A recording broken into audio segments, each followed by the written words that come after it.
Hey friend, I have a question for you. How often do you take time to wonder?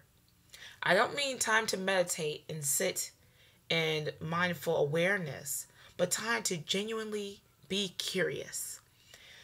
I know this is something for me that takes a bit of effort. Oftentimes, I may have some ideas, I may want to explore those, but I don't question often enough. And I find that a good way to do that is to make a wonder list. And this is something that you can do in a journal, or you can just sit and muse. For me, journaling helps me to get a little more creative.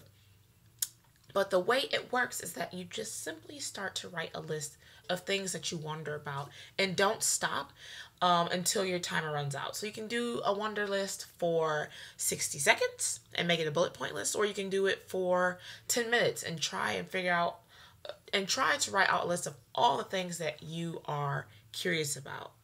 So I'm going to read to you a wonder list that I did in 2015 to show you an example of what that looks like. It's going to be really random, so be forewarned. I wonder. I wonder what a zebra in Africa is thinking about right now. I wonder how many steps were involved in creating this notebook and the pen that I'm using to write in it. I wonder what Tom Chi is doing right now. I wonder what Oprah is up to. I wonder when I'll meet and hang out with Oprah and Erykah Badu. I wonder when Don blows up, how he'll change and how he'll stay the same. Blow up meaning get famous. I wonder what Don thinks of me in a general sense. I wonder when sugar will be outlawed. I wonder what Detroit will look like in 2040. I wonder what race I'll be in the future. I wonder what advice my 80-year-old self would give to me right now in this very moment. The next step, once you write your wonder list, is to choose one item and simply ponder. So for me, I think I thought about, when I first did this list, I thought about what it would look like for sugar to be outlawed. I just sat and imagined that world. How would candy start to be outlawed? Like, what would the prohibition period of the sugar outlaw look like?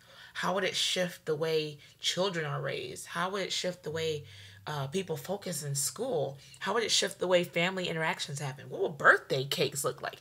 You start to go to some crazy places when you choose one thing to wonder about for an extensive period of time.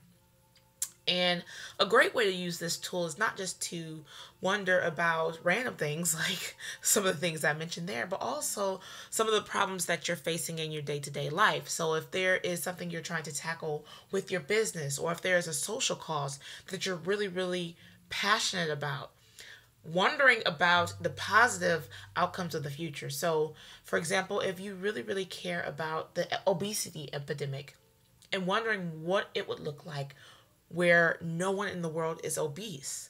Start to mull over, like, what would get us from now to there?